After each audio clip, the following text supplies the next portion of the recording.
What's going on, everybody? Welcome back to this week's episode of the Texas Public Podcast. I am here with you again, along with Rudy Perales. It's the week after opening weekend here in Texas, and we're excited to bring you this next episode. Got a lot of cool feedback on the first episode, so we're excited to be here, and man, it goes by fast. So, Rudy, what's going on, dude?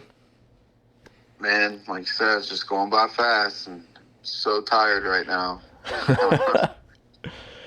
I haven't even put in a hunt yet. I'm that tired.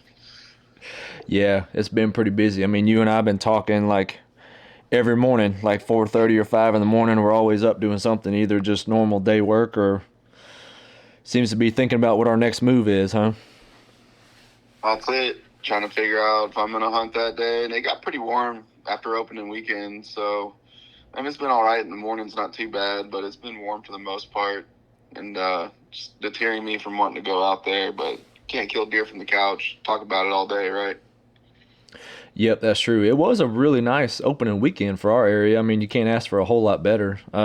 Activities still seem to be kind of quiet. I didn't see very many bucks hitting the ground at all, especially on the public. A few across the private and, maybe a few leases or something, and also a few that you may have had the opportunity to go track. So we'll talk about that here in a little bit. It seemed like some nice bucks that this week you got exposed to. But yeah, it was a good weekend, man. It was just quiet. Did you get a chance to hunt? I didn't. I literally took off opening weekend from work and just decided to track deer. And to be honest with you, those calls were very far few in between. And talking between the tracking community in general, it was slow for everyone for a typical opening weekend of bow season. So that just showed that they weren't moving too much. But the people that are killing the deer, like, they're down on their little food patterns, over the feeders and stuff like that. They were watching them early season. They're still dumb, like they haven't caught on that they're being hunted and stuff like that. You know what I mean? Yeah, that's kind of what I gathered. When you got everything in one spot, like on social media, and you see bucks, you see a couple bucks that went down, you got to remember this is a sample size of tens of thousands of people, right? And you see a couple bucks to go down, and it seemed to be like, there was a couple of bucks coming to, protein feed, some supplemental feed stuff that were probably just super comfortable and being stupid, still yet, especially since we opened, a week earlier, somewhat. This year, that first Saturday fell closer to October 1st, actually fell in September. So kind of gained a couple of days there for the season, 4 or 5 days, depending on how you look at it. But it kind of seemed the way it looked like to me, huh? Yeah, exactly. I didn't see any decent public land bucks. I did. I take that back. I did. But one was public that I recovered. One was private. But, the rest that I saw were mostly does. There's a lot of pigs shot. Pigs everywhere. So yeah, there's always a good. I don't think people have them deer patterned over there on public land too much yet. It's hard to do that, It is hard, man. I ain't gonna lie. There's not many people out there that are super consistent on doing that. It's just so tough because you got to be. They're not moving. They're moving so little right there. At first light, especially in the evenings. If you're not right on top of them, and in our part of the world, being on top of them means probably busting. Unless it's just the perfect setup. You're busting through brush where they're going to hear you. You just can't get close to them physically, and they're just not going to move far enough.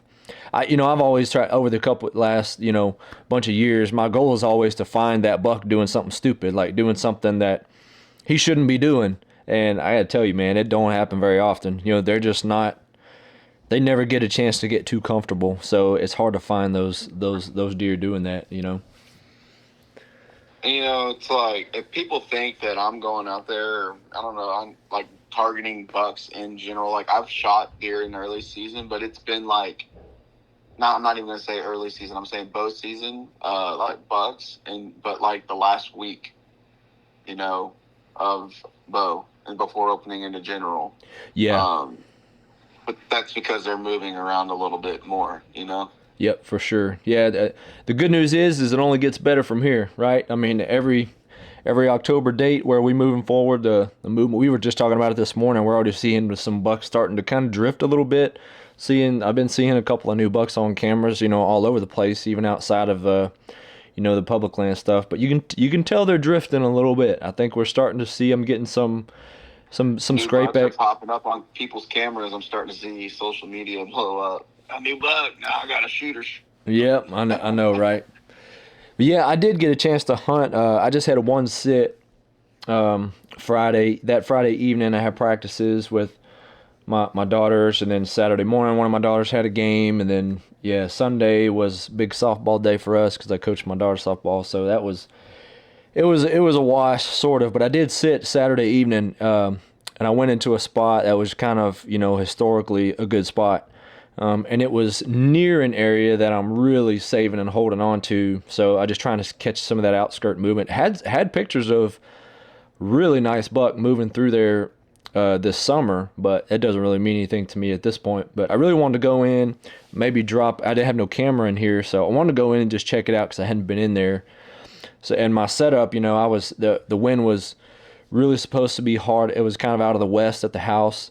When I got there, it was kind of west northwest, and then as I moved in, man, it was like the woods were just breathing on me in my face and then on my neck, and I was like, but my access is kind of perpendicular to the wind. I'll go in and then I'll cut straight west, whether it's north or south. I kind of hunt that crosswind there, and it kind of makes it pretty good. But man, I got in there and I posted a picture on the Facebook page and via Instagram too. The blowdowns in there were absolutely ridiculous. Excuse me. Yeah, there was like literally like it looked like railroad ties in there, just railroad tracks. There was like 9 or 10 big pines that took out a couple of the post oaks right there, the water oaks, and there's a little cluster of white oaks. Those two are still there, but it always has a good acorn crop because it's just real diverse right there. But most of them water oaks were uprooted. The post oaks were gone. They were uprooted. And it's kind of a little flow area, and I was like, man, I'm just going to sit it. I can see across this little area. It's probably about 80 yards wide, and it's narrow. So if I could see something cross on the backside of it, and I just sat in the blowdowns. I crawled up in the blowdowns. The wind was just drifting out in front of me a little too much, but then when the gust would pick up, it would blow back to me. So I just stuck it out, and most of that movement was going to be out kind of perpendicular to me anyway, is what I was hoping. Smack dab in the middle of like some real thick bedding stuff. So I felt pretty good about the setup that I might actually see something, move through there at a distance. But those blowdowns also they're creating a big funnel for that spot. So they could have come right on top of me, which I had a lot of good cover for a shot. But those blowdowns, they either cross right in the middle of it, or they have to go around the tips and the ends of that area at this point. So it could be really good, like for like a short range funnel, because it's right there in the middle of the bedding, and I know there's a lot of does in there, especially within about 100 yards on another kind of vegetation funnel, habitat funnel that I set up on. But didn't see anything, It is what it is though. But it was a good sit, and I got to see the spot, so I got to see how it lays out going forward, But that was all the excitement that I had for opening weekend. Well, I didn't hunt her like I said, but for what you're talking about on them blowdowns, well, funny, haha. Some Sasquatch hunters would tell you Bigfoot snapped those, marking his territory. But no, everywhere I've scouted, and even in other public lands around here, it was just blowdown city. Places where the deer were easy access, like they're having to do some serious stuff to maneuver around it. You know what I mean? Yeah, it has been, right? Some major funnels, because they're not going to go through that. They'll bed around it, for sure. Right. Gives them a lot more cover, but and it opens up some sunlight ground, get some vegetation on the ground. So. Yep, for sure. And I noticed a lot of that in there when I went and scouted a couple of weeks ago. Everywhere I've been has been a ton of blowdowns, more than I've ever seen. But we had so much rain there earlier this year. I mean, we had a ton of rain during the spring and just over and over. And then finally we had a good couple of windstorms, and I think it just came through and just uprooted everything, because I've never seen it this bad. So a lot of these spots, it really is reshaping them, changing the face of them, and kind of got to get out there and get eyes on them, and you're going to be stumbling through some blowdowns or walking down some tree trunks to try to get to your spot. Seems like. Well, I remember talking about just in general with a few people about how much rain we had. Speaking of it, how the deer bodies that I've seen recovered this year are just ginormous. Like even the public land deer that I recovered was 200 pounds, man, at least close to it. Big deer. Big deer. Big body. Like, yeah, it was two men putting them in the back of a truck was just hard, Yeah. It was heavy. Not saying that we can't lift 100 pounds. It was heavy, But Yeah. The anyways, woods are seem to be extremely healthy this year for sure. big white oaks, big red oaks, big water oaks. They've been dropping since early September. I mean, the trees are healthy, and the big problem with like these giant water oaks. And I already scouted. I didn't go set a camera. I just stuck my head in there, and I saw my tree. It was still there. It's huge, and it produces every year that I've hunted down there. And I just went in, made sure it was there, still didn't. But there was a lot of trees down in that slough that were just gone. Blowdowns everywhere. Creek depth was deeper, but there's still spots where you see the deer would cross and stuff like that. And I don't think I've got that area quite dialed in, even though I've had cameras in there for years. But I know there's good bucks in there. You know what I mean? Mm-hmm. And I want to go down there and hunt. The wind's kind of lined up with it, but I'm just going to stay out and wait it out just a little bit longer, a few more weeks. But you're going to hunt this evening, right? Yeah, I'm going to sneak one in for sure. I've got a lot of history in this spot. It's full of water oaks. Do I know if it's dropping? No. The road was closed for a while, and the horseflies were so bad, I didn't want to get out of the car. Well, they went down in there, and they mowed, and they fixed the roads, and it looks a lot better. I know there's been a lot of pressure in there, so I'm hoping nobody's been down in there hunting and tearing it all up. It's kind of back there a little ways, but it's not too bad to where I wouldn't feel like I wouldn't want to drag a doe out. You know what I mean? Mm-hmm. Or at least quarter her and pull her out, whatever, but pack her out.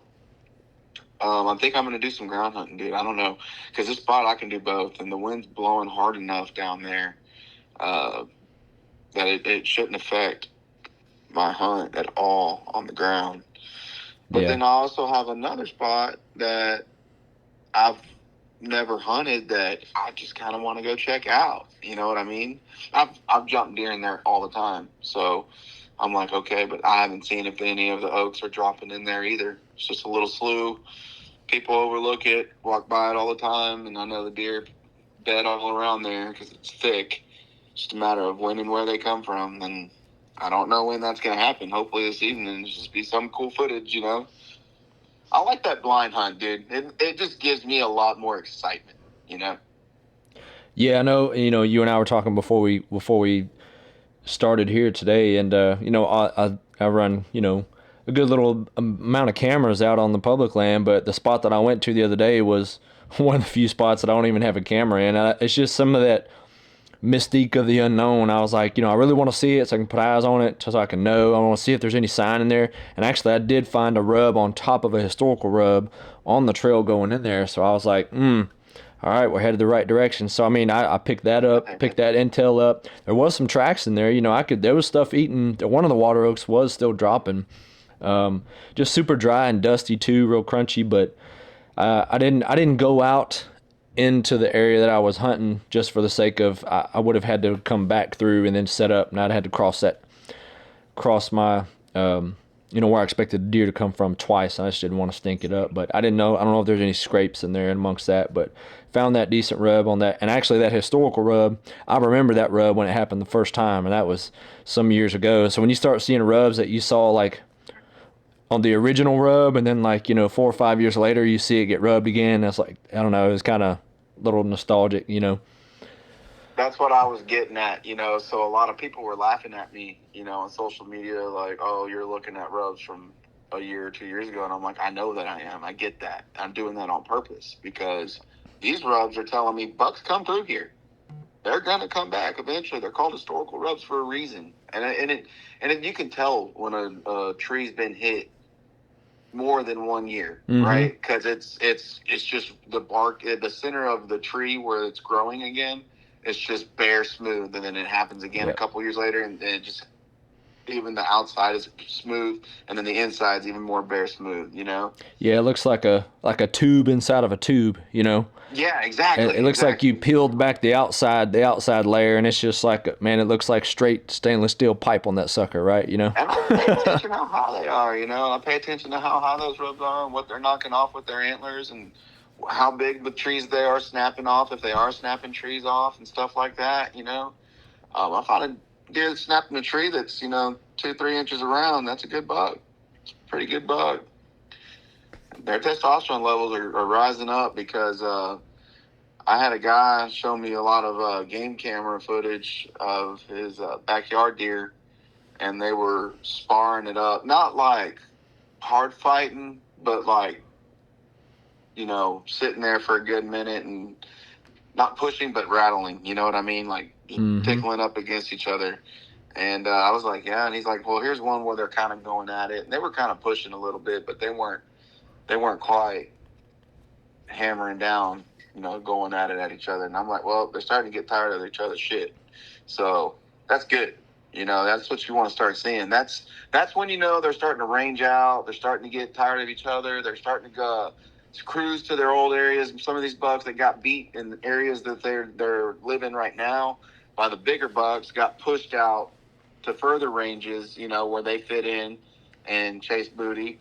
And they're just doing that range thing, and some of these deer can go really, really far. I mean, I know some of you probably have seen that MSU study stuff on YouTube. I know I've watched a little bit of it, buck ranges and blah, blah, blah, and where they go and how it's just a core area in the spring or summer, spring, and then you hit the fall, and then all of a sudden it goes out, and then it's just boom, they go like miles, dude, you know. Yep. So, and they So, cover that range multiple times and then they come back. And so their core area, pretty much when the rut comes down, and they come back to their core area to see the late season does to get that last in. yep. No, I think you're spot on that one. And yeah, I see a lot of I see a lot of those little bucks sparring, the smaller bucks, those little 3, 4, 5, 6 points. They're kind of, and every now and then you'll see like a bigger buck standing in the back, but he's almost never involved in the spar. It's always these younger bucks, or maybe it's a really nice 2 or 3 year old buck and he's like an 8 point. But even the 3 year olds, I don't really. I see those year and a half, 2 year old bucks kind of sparring all the time. Usually like in the, like you said, in a social area, like a feeding area where you'll see like little basketball scrapes around, especially on the public and stuff, or like if it's private, it'll Yeah.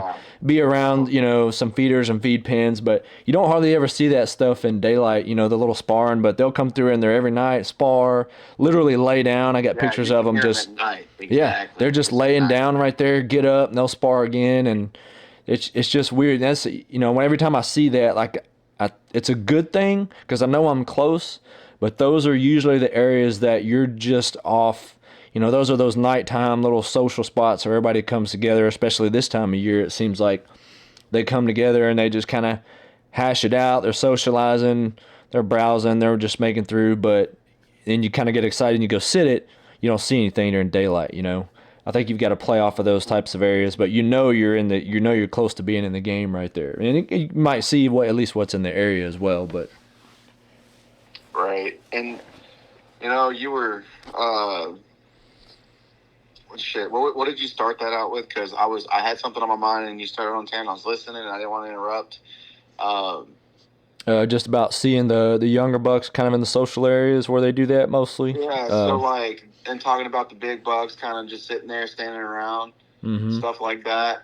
Uh, I'm 100% with that, and I think a big thing for people to capitalize right now on, public land in general, since they are still focused hard on heavy food source, and to get a chance at maybe seeing some of those bucks, you may not have them on daylight in that oak flat, right? Going into another area or whatever, because a lot of these deer are just traveling routes and eating at night, and then they bed, and they just do a big circle, Mm-hmm. right? And just repeat the routine. And it's only the only thing that changes is the buck's activity and what they're doing and how they're doing it. And I think in order to get that buck right now on our public lands in Texas is you can focus on that food source. They're going to be there right at dark if they're going to be there, Yep. right? Like right at it. So you're risking a lot of things there. Legal shooting light for one. You're risking. Sorry, man. Shut up. Hush. They heard me. They heard me tapping on the table. You're risking legal shooting light. That's the first thing you're risking. You know, you're risking uh, high risk reward and high reward shot if you make the shot happen. You know, and because when you start losing that light and your pin isn't as bright, you know what I mean, and you're shooting at a silhouette of a deer or something like that. You know what I mean? Instead of actually really being able to dial in on your target. And that plays a lot into the tracking side of things, you know, especially at night. Nobody likes tracking a deer far at night. It's a pain, especially out here in public land. It's thick.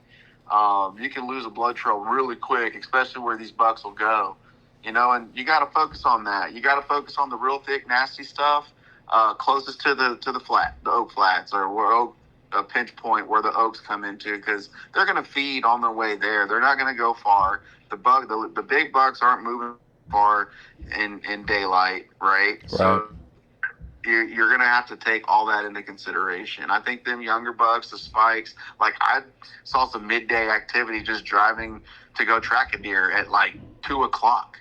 And there was I almost hit a spike, and he was crossing the road. And I was like, dude, look at that trail. And it was a hammer down trail. And I marked it on the map on my way because it's on public land. And I said, well, if I ever want to get one in and just see if I can get one in the middle of the day, here's a good cruising corridor. And I'll just mark it, and I'll follow it back legal distance off the road, and I'll figure out a spot to hunt off of it and see what we can get done. Maybe there'll be an intersection where they come together right there, and I'll get a big old buck. Who knows? Especially during the ride.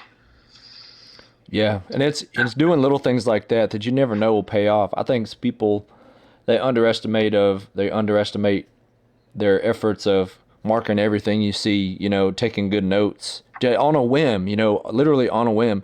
I can't tell you how many times like those little opportunities come up and you're like, that would never pan out. That would never work. I'm not going to write that one down. I'm not going to mark that. I'm not going to do this.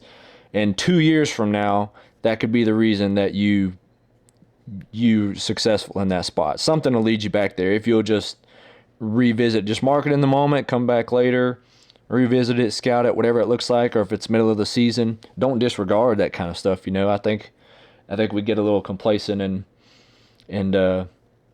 taking good notes and trying to build the history, because the history is what's going to make most of the average guys successful more often than not. You know, but you just got to be conscious enough to mark it and mark those things down and be willing to dig into them. You know. Yep. So speaking of tracking, you had a couple of tracks this week, I think, right? 2 good ones especially. Yep. I'm interested. I hadn't got a chance to talk to you about too many of those details, so I don't know. Pick one. Start with the first one. I'd kind of interested to hear how that went for you. I always like try to remember them in order. So opening day, I got a phone call on a buck, and we knew that it was going to be a close to private situation. I'm sorry, it wasn't opening day. It was Sunday. It was the second day of season. And I said, okay, the best case scenario for you, because she had,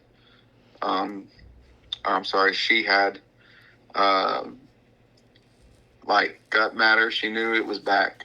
She thought it was a hit. I'm sorry.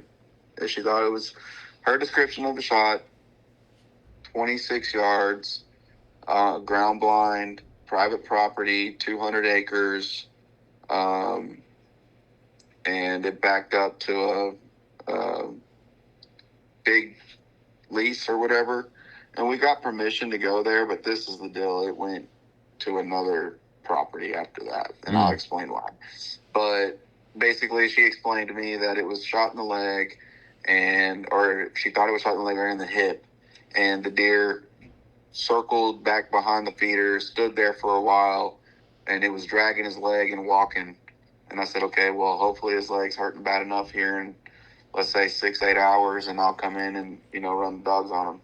Hopefully stop him before he goes over to that property, right? And we show up and we drop the dog, and this is that evening, and we track it all the way to a creek, and then he crosses a creek and goes into another private, into the lease, and that's where I stopped it. We got permission because they know everybody. This is family land. They own that 200 acres. It's been there for over 80 years. It's been theirs, and in the family and stuff. But they called them, got a hold of them. They let us go, and literally we came up on. And I thought we were walking up on, like, me and Penny like prematurely celebrated because I thought we were walking up on a dead buck. I could smell gut. I could smell like buck, like rutted up buck.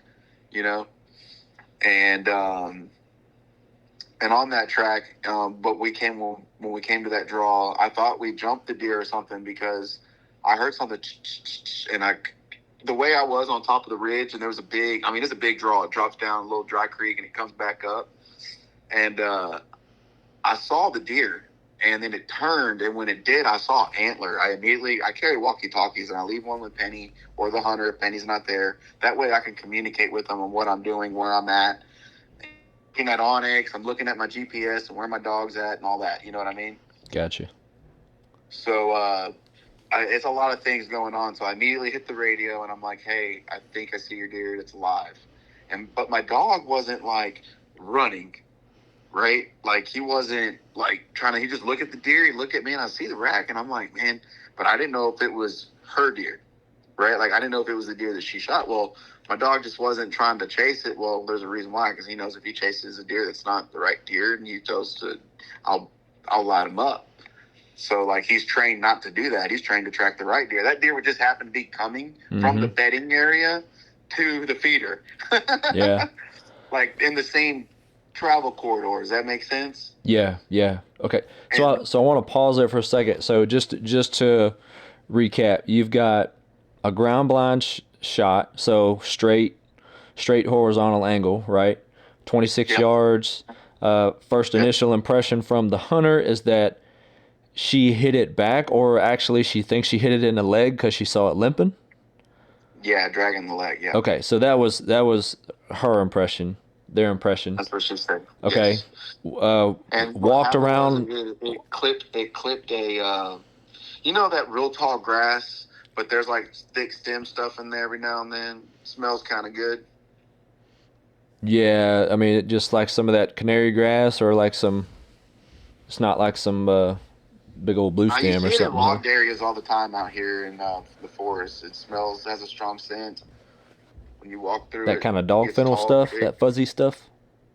What do you call it? The dog fennel. Maybe? I think that's it. Yes. Yeah, gets real tall, kind of fuzzy to the touch. Green. Yes. Yeah. And smells kind of good. Well, anyways, she hit one of those and it kicked her arrow back. Okay. That's what she's pretty sure because she saw the thing hit it and it cut the thing when it hit it. And is it a mechanical or a fixed blade? This was it was a mechanical. Okay. So let's go back. You're in a drainage. You're still trailing the buck. You've had to cross property lines at this point. You jump a different buck who you feel like's coming towards the area. My dog never went to the deer. He was still on that deer, but he was like looking at me, and I'm like, "You gonna get the deer?" And he was like, "No." And so that deer took off running. The hunt actually happened in the morning or evening? Morning? It was a morning hunt. Okay. Yeah, we showed up like 9 hours later. Okay, cool. So it's nighttime. Yeah. Okay. Like it's right before dark. Like we got there the last hour before dark. Okay. So you run this buck off in the drainage, and then where you guys? And he goes. Let's say he just headed west, right down the drainage, and I'm headed north, right towards this property. And the dog takes me straight to the road, straight. There's no fence where this deer crossed. He went straight over this property line And I call them back. I let them know where I'm at. Tell them what's going on. They call. They come around the four-wheeler. They have the guy on speakerphone. He's like, yeah, he's the lease, well, not the lease, like, yeah, I guess the lease manager, whatever. He's like, yeah, y'all go ahead. Ain't nobody hunting out here right now anyways. It's too hot, da-da-da-da. And I said, okay. And back out, come, come back around to where the deer crossed the road, set the dog again. He takes me right to a wound bed. But as we're coming up, I didn't know it was a wound bed. Me and Penny, once again, were really celebrating and having a great, like, oh my God, we're about to find. I could smell rutted up bug. I could smell gut. Like, you could smell them, right? Mm-hmm. And when I get in there, I find a big old puke pile, dude. Like, he puked up all the corn and grass and shrubs that he ate. Mm. And I was like, oh no. And then he seemed to have gotten, like, he bedded in there a couple times, and then the coyotes found him because there was, like, tore up and matted down in there, you know? And the Yeah. dog spent a little bit of time in there trying to line it out. And I found, and I'm not joking, a softball size of his lower intestines in there. Yeah, you sent me that picture, right? Yeah, I sent you the picture. Yeah, that was gnarly. And I was like, okay, this deer's being chased by coyotes, everything. And the way my dog had, like, I was reading my dog on the track too, right? And I only brought one dog with me on this track that night. So I decided to call them in, show them what I had going on. I said, let me go with him, see where he takes me. Well, we were headed uphill to this pine thicket. And I said, hey, I think that this dog or this deer is being chased by coyotes. I should bring all my dogs in the morning, or at least two, and see if we can catch up with him. I mean, I understand at this point the coyotes found him. Ain't no telling how far he can run with the shot that he had, and as early as they jumped him, because it wasn't like those intestines were warm or anything. Does that make sense? Mm-hmm. It'd been there for a long time. And like the blood that was in the beds had already clotted up, and it was like dried, crispy dried. So it'd been there for a long time, that way, like probably a couple hours. And this is the deal, like where he went, you couldn't swing your fist through there if you wanted to. It was just thick, nasty briar, grass, pines, this high stem count, like How tall? Like over my head by like 2.5 foot, and then the pines were like that 10 foot to 12 foot range, okay. and some of them shorter, and just like really thick grasses, and like, oh man, it was rough. Like, but the deer trails in there were going. I mean, you could just see all the deer beds, and you could tell where the bucks would lay the big old massive beds with the rubs around them. Yeah. My dogs never hit those. But he went up the next morning. Deuce trailed out another 300 yards, and I said, let's call it. If he's in that pine thicket, let's just hope he's in there, and we'll at least get you your rack tomorrow. So the guy confirmed there wasn't going to be nobody on the lease. I can go ahead and do whatever I want. This deer, what he did is he went up. I came back with my dogs the next morning. He went up into that pine thicket. The coyotes had him bait up in there for a while. You can see where he had pulled some hair, and just like it was all torn up again. And then he ran down. There was like a shoot away they cleared out, but there wasn't like any feeders on it or anything.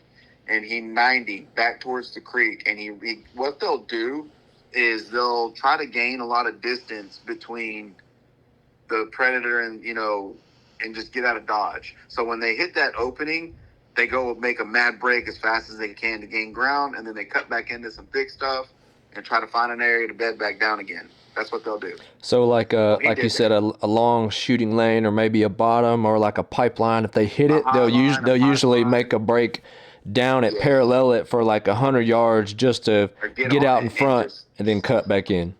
Yes, and then even double back on themselves, because what will happen is the dog may lose that and break off where it went left, or where it crossed itself, instead of actually following the trail.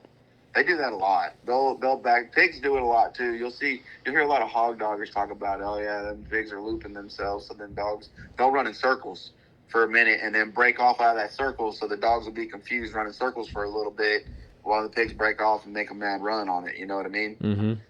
But it's the same thing with the deer. It'll loop itself and try to lose the dogs or the coyotes, and that's what this deer was doing. It basically 90 made a big back towards the creek.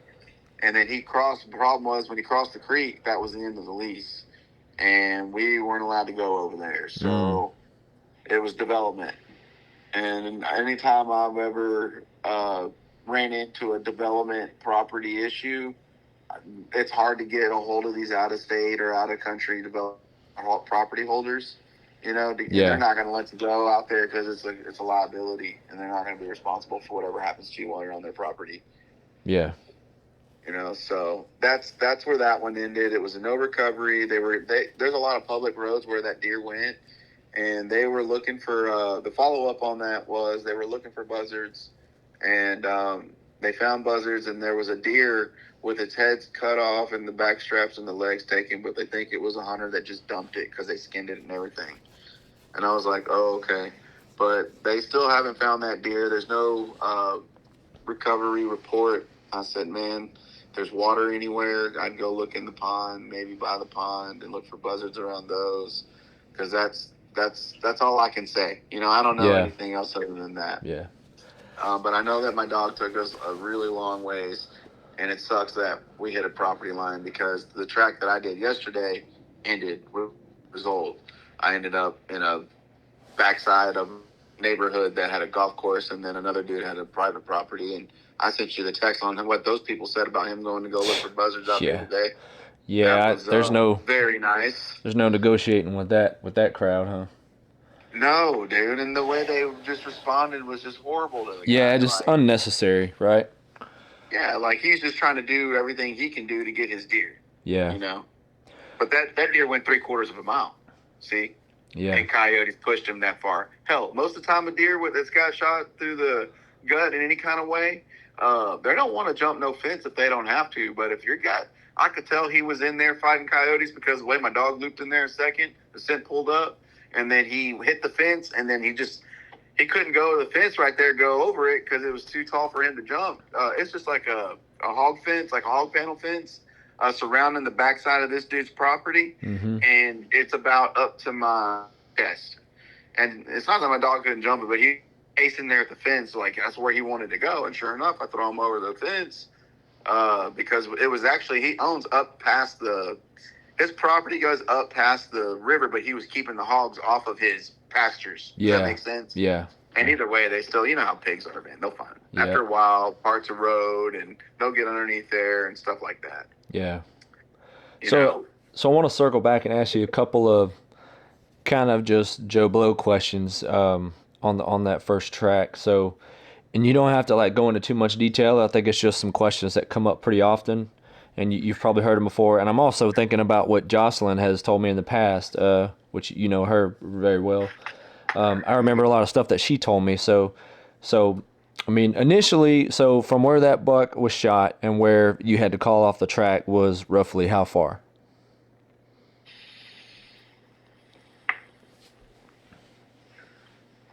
It was far.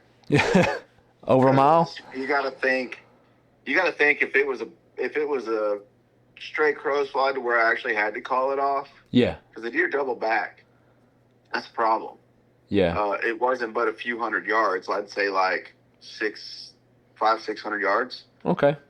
From where they actually shot it to where I had to call it off now, where the deer actually went and then went up to that pond thing, cut back to the creek. You see what I'm saying? Yeah. It was pushing that, you know, just under a mile, like 0.92 or something.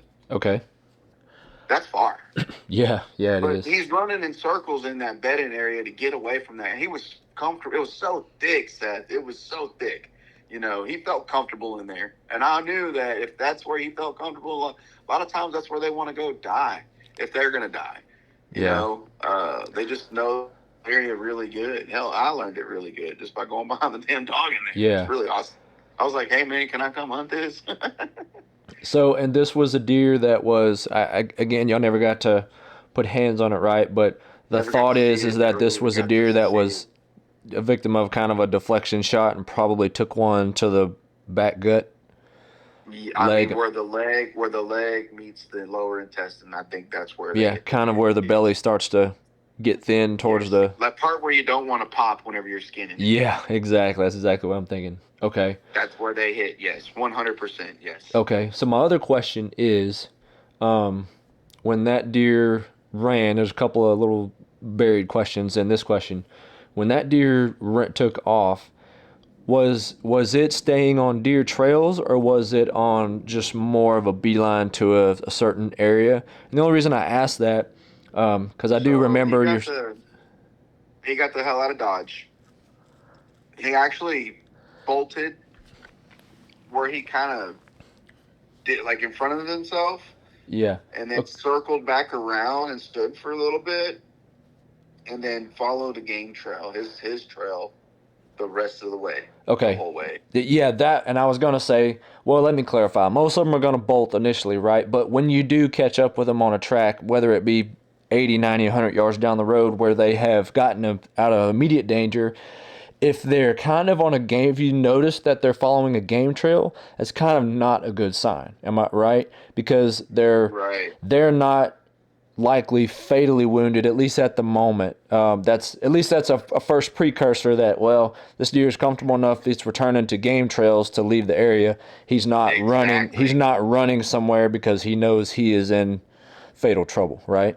Hey, look, if you make a perfect shot on a deer and it just so happens to run down, he was walking down a trail, and when you shot him and he happens to run down the scrape line or whatever, and he's like, well, he walked down the scrape line, and I shot him on the scrape line, and I saw him die down the scrape line. Well, that's just because he was going in that direction at that time, right?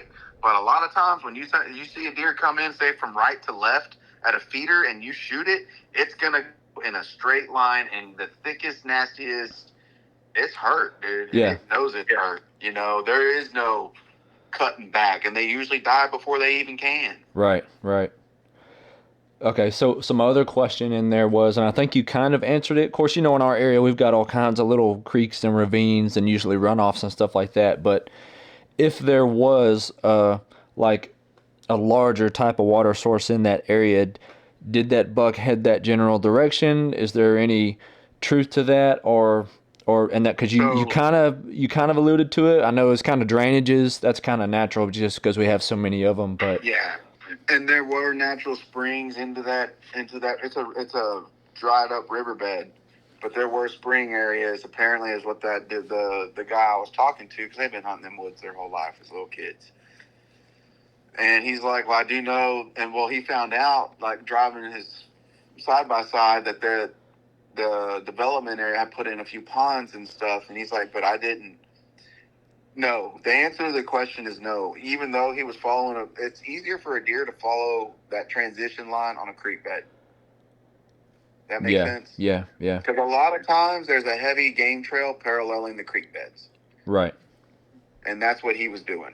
It wasn't that he was going, I don't know, but yes, in theory, what happens is a fever will happen to set in before they die, and they don't have any other way to regulate their body temperature. So laying down in the water is what they think helps them cool down from the fever as they're dying. Yeah, it's And you'll see interesting. them. They're laying in the. If I've ever any deer I've found that's been in the water, if they're still alive, they're panting in the water. Their ears are drooped down. Yeah, You can tell they're trying to regulate that body temperature. Know what I mean? They're yeah, weak. yeah.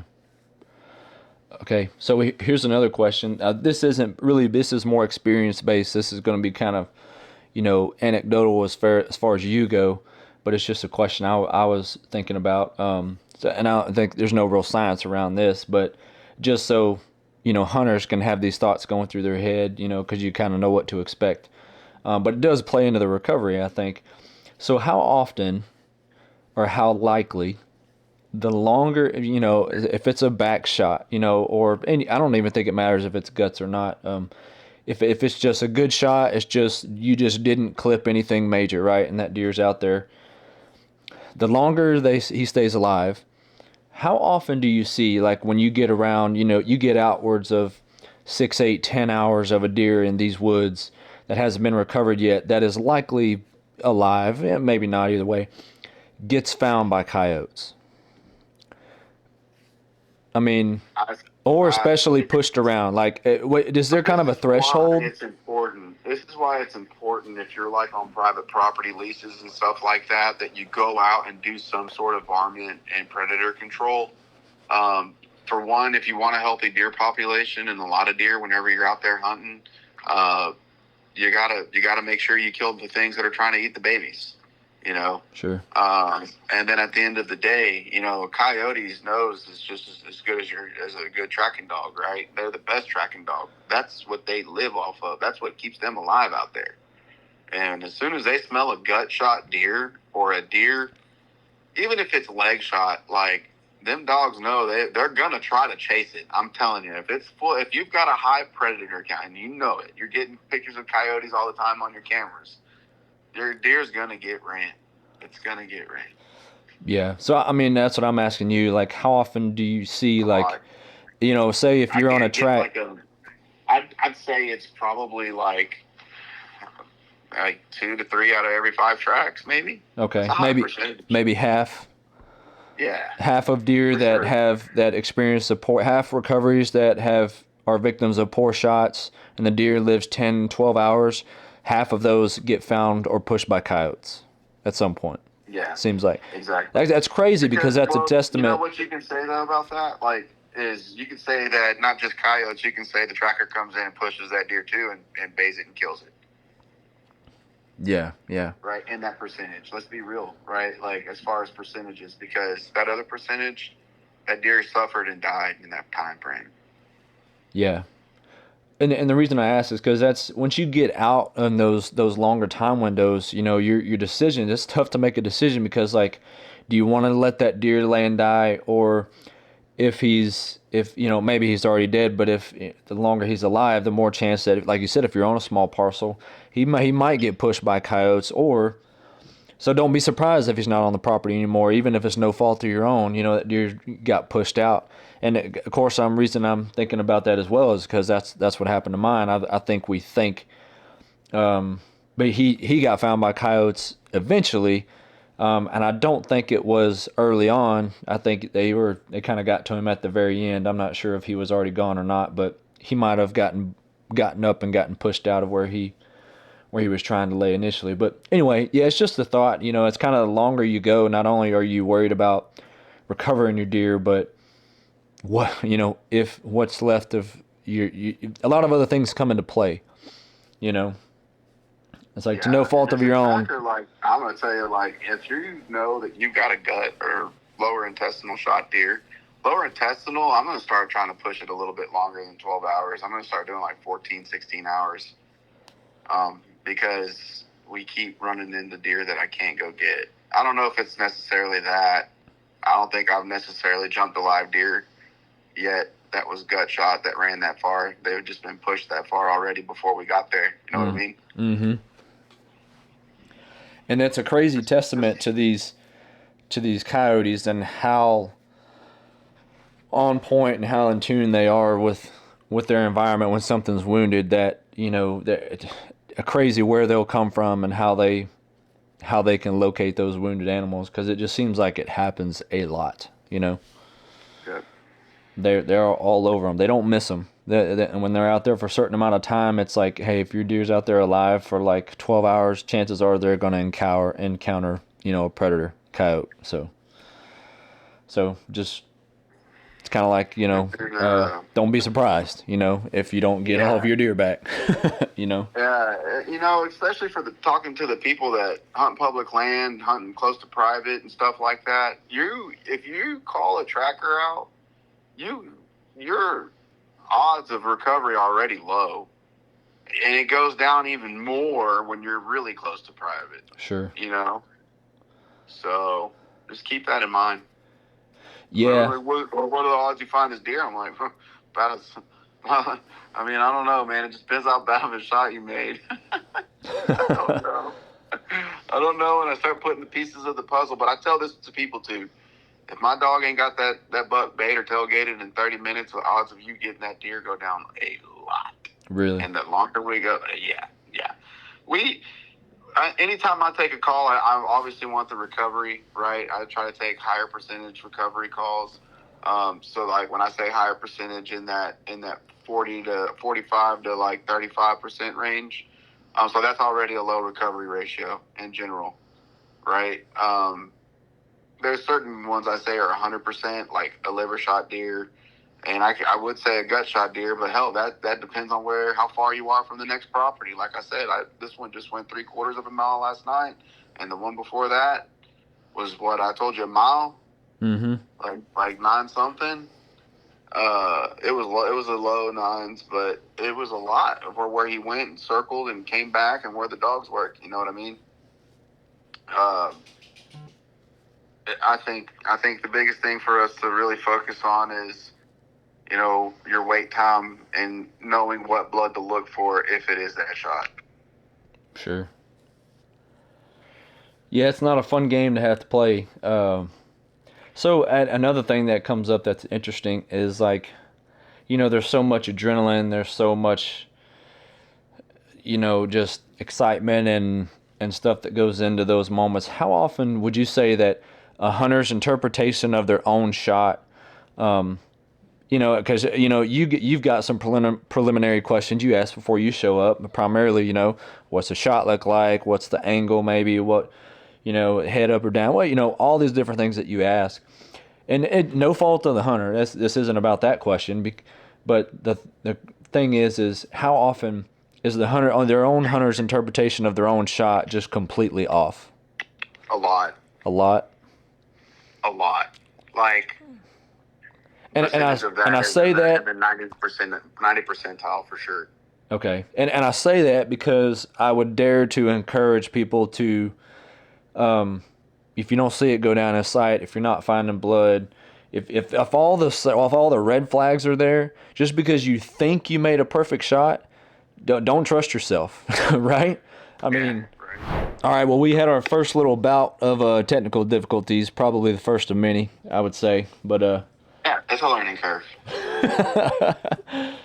So, but yeah, I think we were just saying that was in my mind, even as a hunter, I try to remind myself that I can't trust myself with my own interpretation of the shot. I've got to pay attention to post shot, pay attention to what's on the ground. And if I'm in doubt, I've got to slow myself down, And that's the best thing to do. And it's not even that you have to call a dog in. It's just if you're in doubt and you're like, dude, there's not a lot of blood, or it's really dark blood, or it's watery blood that smells funny and your arrow's covered in gut. Like, obviously, if it's a gut, the best thing to do is wait from the time that you shot it till the next day, that same time.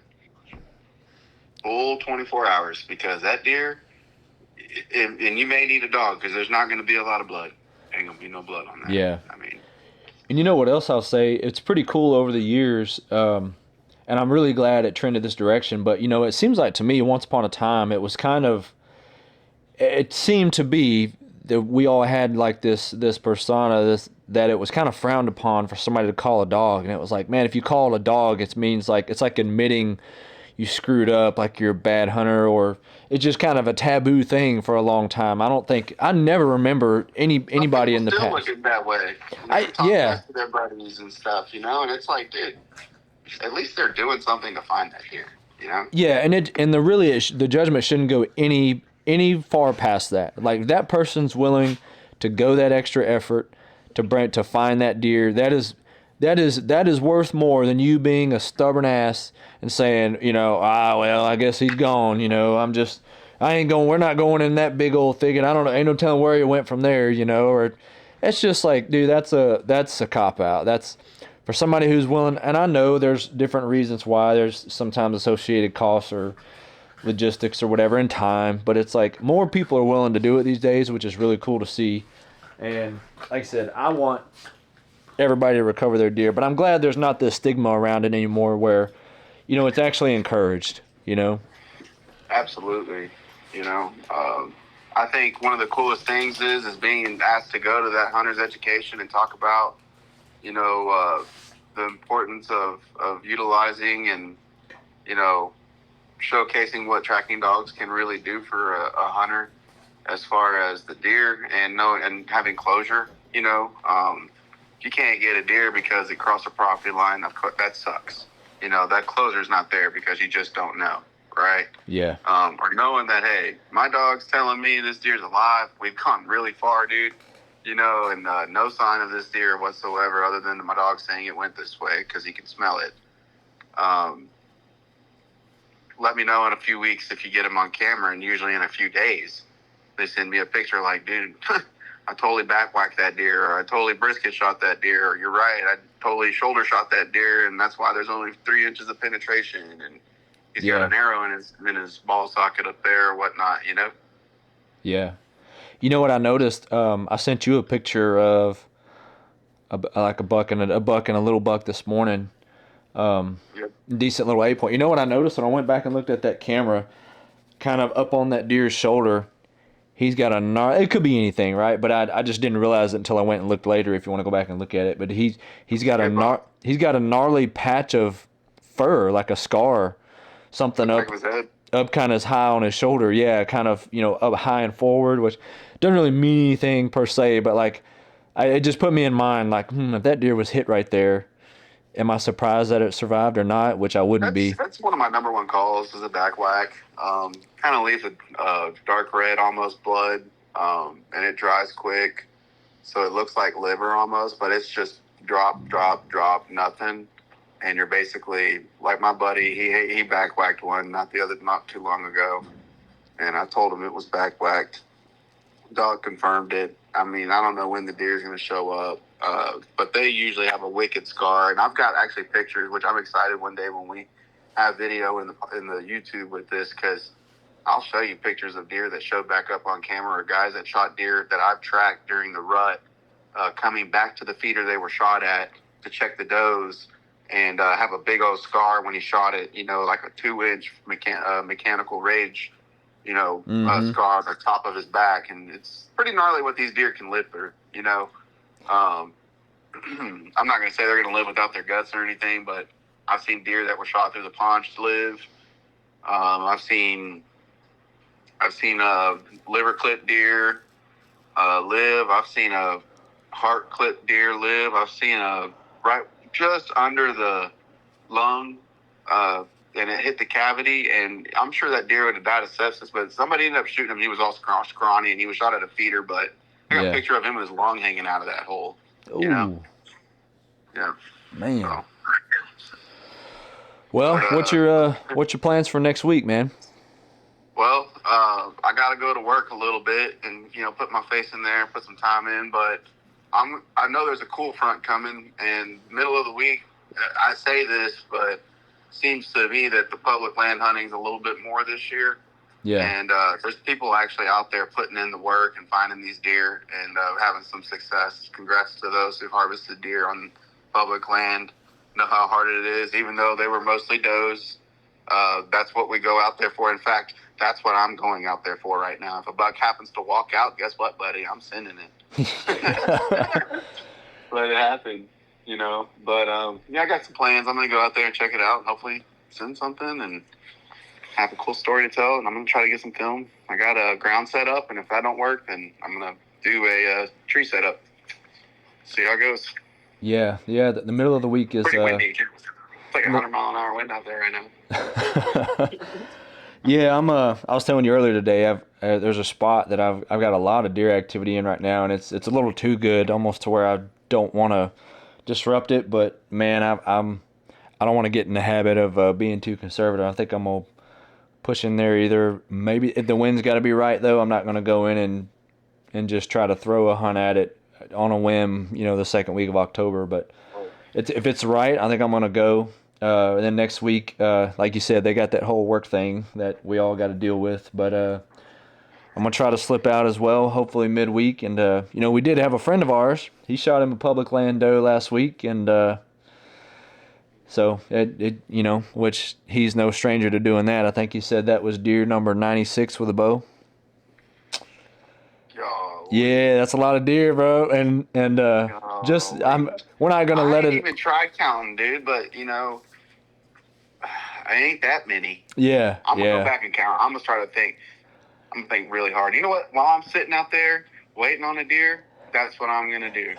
Count how many deer. Because I've been only hunting with a bow since I was 16, 17, yeah, right around there.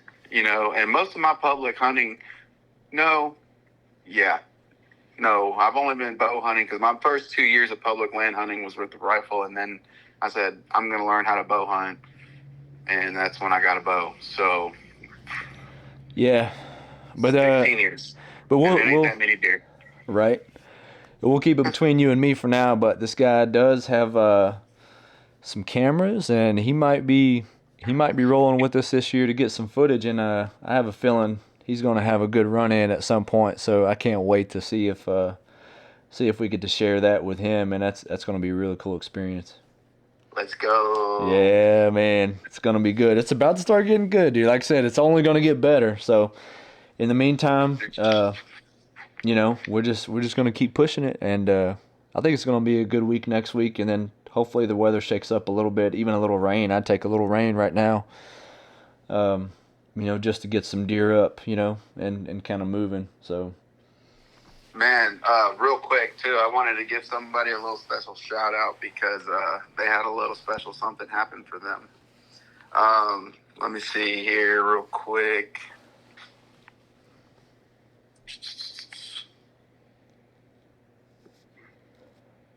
Where did it go?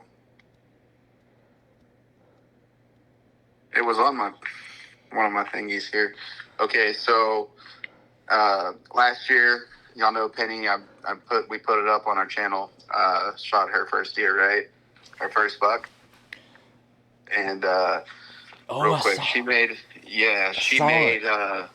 application for her picture for a magazine called Lady Shooter.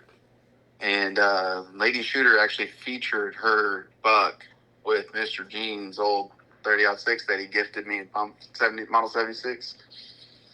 And it's in that magazine. It's pretty cool. So I'm gonna put a picture up so you guys can see it. Check it yeah, out. man, I saw that. I saw that this You know who morning. else is That's in there? super cool. You know who Kara, else is in there? Yeah, dude. she is. She's in there. Yeah. Oh, Yep, there's a couple representing, girls. bro. Let's go. There's another one over here from Houston. She's in the same picture as Kara. It's her name's Faith. So all three girls from Houston area, which is pretty cool, and two of them from out of state, and they moved here hunting public land too. So there's some Man, killers out there. right? So Let's I thought go. that was really cool, man. That's cool. Very cool. But congratulations, girls.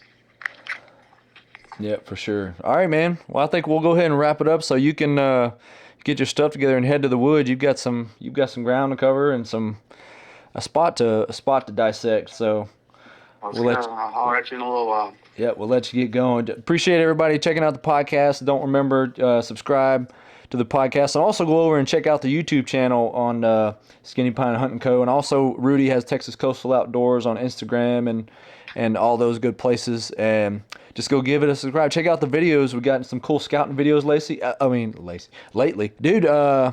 Man, I shouldn't say this for the end. We just dropped the video today of a nice little deer kill you had last year. Let's go now, son.